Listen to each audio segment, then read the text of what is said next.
Assalamualaikum warahmatullahi wabarakatuh. Hordoftoonni abduu moobaayila appii jala jirtan irra deebiidhaan baga chaanala kiyyaa dhuftaniin isiniin jedha. Arrame waa'ee barumsa tokkoon qabadhe isin dhufee fakkeenyaaf akkaataa itti TikTok warroonni fayyadamtan akkasuma laayikii warri fayyadamtan Instagram, Facebook warri fayyadamtan akkamitti footoo keenya fudhannee viidiyoodhaan gaggabaabaa daqiiqaa sekoondii 40, sekoondii 50, sekoondii 20 viidiyoodhaan koflaa fanii fakkeenyaaf TikTok warri fayyadamtan ni beektan achirra viidiyoodhaan koflaa hedduutu jira. Garuu achirratti illee hojjechuun ni danda'ama. Haa ta'u garuu kan achirraa caalaa isin asumatti hojjettanii yoo feetan TikTok irratti yoo feetan ammoo Instagram irratti yoo feetan ammoo story Facebook keessaa kaa'achuu dandeessan akkasuma story YouTube warri channel qabdan YouTube hundarra kaa'achuu dandeessanii warri channel qabdan irra kaa'achuu dandeessan jechuudha. Saniin isin agarsiisa. Viidiyoon suni waa hedduu isin fayyada. Viidiyoodhaan koflaa gargaraa fanii adda addaa jechuudha. Footoo qofa fudhattanii gara viidiyootti isin jijjiira. Saniin isin agarsiisa. Baay'ee bareedaa tokko akka itti gammaddan abdiin qaba. Isa kana argachuudhaaf jechuudha. Play Store keenyarraa ni galla. Play Store keenyarraa eega gallee booda Play Store keenyarraa eega gallee VF jettanii katabdan VFLY jettanii qubee afran kana katabdan jechuudha. VFLY jettanii akka amma katabe kanarratti katabdan isin as na biratti ilaaltanii an asirraa isin agarsiisa. Eega haala saniin katabdanii jalqabarratti kan isinii dhufu isa kanaa jechuudha. Urjii 4 tuqaa takka qaba. Appilikeeshina baay'ee bareedduu takka meegaabaaytii 36 qofaa nama miiliyoona 10tu daawunlood godhatee jira jechuudha. Isa kana irratti ni tuyna mee waliinuu buufne ilaalla. Install iddoo jedhu kanarratti ni tuytanii eega install kana tuytanii mee anaga install na ta'u isin agni gabbu'uu ni eeyna. Haga inni nuuf gabbu'u warroonni arraa jalqabaaf gara channel kana dhuftan Abduun jedhama. Abduu mobile appii isa jedhu kana subscribe godhuudhaan maamila channel keenyaa tahaan isin jedha. Akkasuma mallattoo notification kan fuula dura jirtu tana hogguu takka tuquudhaan all tajaajiltoota gubbaa tanarra tuquudhaan viidiyoon hanga lakkisu yeroo hundaa'u akka ofiif isin dhaqqabu godha. As jalaa viidiyoodhaan siyaasaa, viidiyoodhaan barumsaa, siyaasa haala yeroo irratti hedduudha kan as jala jiru jechuudha. Haala saniin na hordofaan isin jedha. Akkasuma viidiyoo kiyyammoo laayikii godhuun na jajjabeessaan isin jedha. Meetolee ayyee yoo nuuf bu'ee gara appilikeeshina keenyaatti deebineeti ilaalla. Appilikeeshinni kunoo nuuf bu'uutti jira. Waa xiqqashoo obsaan ni eegganna. Tole appilikeeshinichi nuuf bu'ee jira. Isa kana VFLY naaf bu'ee jira. Amma of duuba deebi'eetiin bakka appilikeeshinichi jiru dhaqa. Bakka appilikeeshinichi jiru kunoo isa kana jechuudha. Isa kanarratti ni tuqa. Eega isa irratti tuqee haala kanaan isin dhufa akkaataa neetworkii keessanii irratti hundaa'ee yoo hayyama isin gaafate alloo gootanii hayyama ni kennitanii fi san booda haala kanaan isin dhufa. Gubbaa kanarra wantoota hedduutu jira. Magic Cat, Laugh Dad, Photo Art, Name jedheeti waa hedduutu jira jechuudha. Gubbaa kanarra kun hundi isaa viidiyoodhaan gosa garagaraati jechuudha. Name, Birthday, Magical jet bifa kanaan nu dhufa jechuudha. Mee anamma irra as deebisee kan jalqaba kanarra isin agarsiisa. Magic Cat ka jedhu kanarratti jechuudha. Isa kanarratti ni tuqa. Eega isa irratti tuqee Magic jala kan jiru haala kanaan nu dhufa. Fakkeenyaaf yoo bineensota qofa barbaadattan Magic jala gama kanaan animal jedheeti jira jechuudha. Kuni bineensota qofa jechuudha. Garuu all ka jedhu kanarra filattanii keessaa kan isin gammachiise yoo filattan irra bareedaadha. Anama fakkeenyaaf mee kana keessaa kanaaf ta'een filadha. Kun akkuma agartan kana viidiyoo footoo keessa qofa itti dabalaan akkaataa as keessa jiru kana isiniif ta'a jechuudha.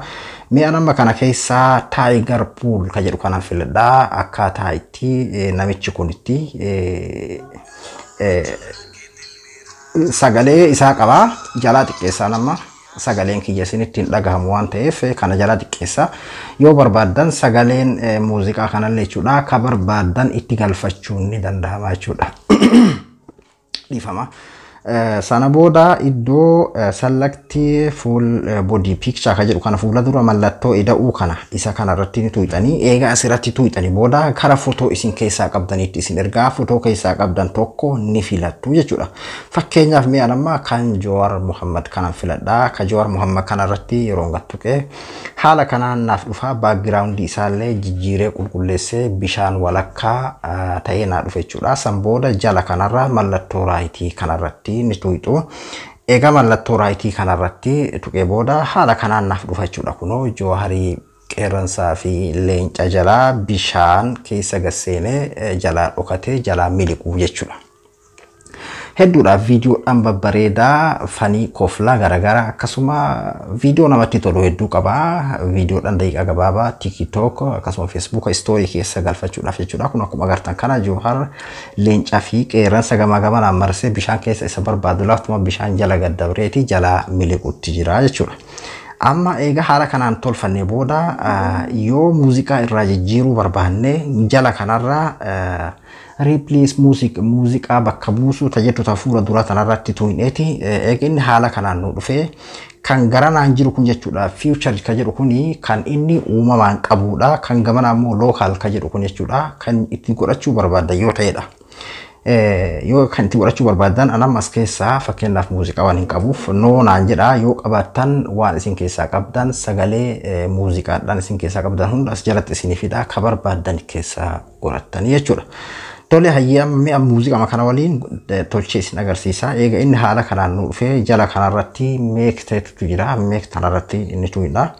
Eega meek tanarratti tuu'ine booda haala kanaan daawunlood nuuf ta'utti jira jechuudha. Amma daddaffiidhaan daawunlood nu ta'aa jira jechuudha. Akkuma agartan kana. Amma parsantii kunoo 64 irra jira. Yeroo gabaabaa keessatti daawunlood naaf ta'aa jechuudha. Kunoo haala kanaan tolfadhee xumuree jira.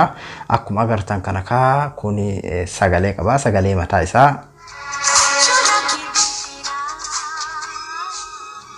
isinitti hin dhagahamu jedheetiin sagalee isaa jalaa cufee mee ammas takka irra deebi'ee kan biraas akkamitti akka fudhannuun isin agarsiisa. Kun seef naa ta'ee jira amma fakkeenyaa fi yoon galaarii keessa seenee niin argadha jalqaba irratti kun akkuma agartan kana amma kun seef naa ta'ee jira keessa naa ta'a jechuudha.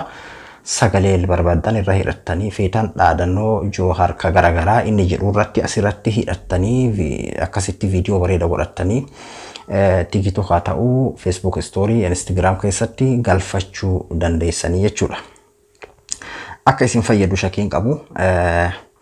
Amma inni biraame fakkeenyaaf ammallee irratti tuqeetiin jira. Fakkeenyaaf ammallee ka biraa tokko dalaynaa. Fakkeenyaaf mee shamarree amma kan dubartoonni fedhan irratti dalageessin agarsiisa. Kan dubartoonni fedhan irratti dalageetiin isin agarsiisa. Fakkeenyaaf isa kanarratti jira colorful hair color ka jedhu kanarratti filadha. Kan shamarraniiti inni kun jechuudha. Isa kanarratti niin tuqaa. Eega isa irratti tuqee booda haala kanaan naaf dhufa. Eega inni haala kanaan naaf dhufee booda jala kanarratti akkuma kareefuu start making kanarratti niin tuqaa. Eega isa irratti tuqee booda haala kanaan naaf dhufa jechuudha. Yoo footoo shamarranii keessaa dhabes dhiifamaan isiniin jedha. Haga inni daawunlood naa ta'uun eeggadha. Kunoo daawunlood amma daawunlood naaf ta'ee jira jechuudha. Haala kanaan jechuudha. Mee fakkeenyaa fi fuula kana duratti bakka eda'u jettu kanarratti niin tuqa. Eega asirratti tuqee booda fakkeenyaaf mee gaazexeessituu OMN tanaan fudha. Gaazexeessituu OMN tana jechuudha. Akkanatti yeroo inni isin dhufe yoo diqqeessuu feetan akkana wal hirkiftanii yoo guddisuu barbaadan ammoo haala kanaan footoo haga isiniif barbaachisu onni filattu jechuudha. Anamma mee fakkeenyaaf hagana filadhe haa jedhu san booda jala kanarraa mallattoo raayitii kanarratti tuqa. Eega asirratti tuqee meen ilaallaa walumaan haala kanaan kunoo jechuudha. Kalara adda addaa nuuf jijjiira jechuudha. Agartanii akka bareedu shamarran hedduun akka itti gammadan abdiin qaba. Waan fokkattuudhaan garuu hin dalagina. Hedduminaa fakkeenyaaf amma shamarran Islaamaa mataa qullaa deemuun dhorkaadha. Akka aadaa Oromootitti illee sattarachuun numa jirti. Haala kanaan jechuudha. Egaa inni haala kanaan nuuf dhufee fakkeenyaaf amma kunis sagalee qaba yoo itti guddise.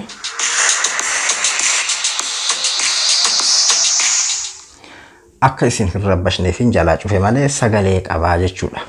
Kanaafuu amma haala kanaan eega inni nuuf dhufee yoo barbaadan jala kanarratti akkuma reefu isin jedhee muuziqaa Oromoo kan barbaadan jala kanarratti tuqxanii kan silkii keessaa qabdan itti galfachuu hin dandeessan. San booda jala kanarratti meek ta'e kanarratti ni tuqxu jechuudha.